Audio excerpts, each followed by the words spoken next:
Guys, let me tell you a story.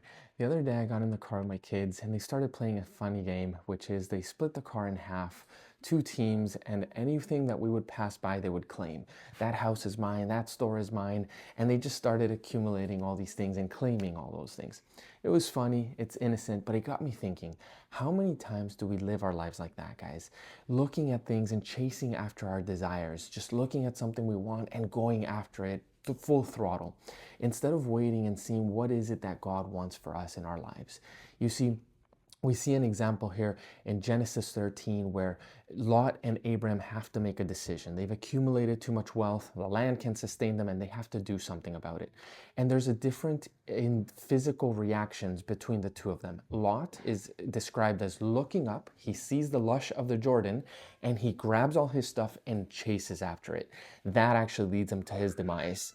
On the contrary, Abram sits, he waits, and what God does is that he lifts Abram's eyes, he shows him around, and he says, all of you see around you will be yours and your descendants.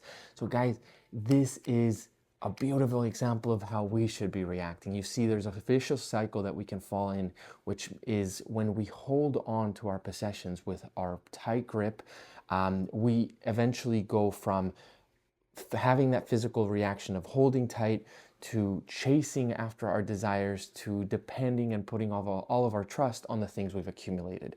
Rather, we have to sit. We have to hold our possessions with open hand and let God be the one that decides what he wants to do with those things that he's given to us and entrusted us to begin with.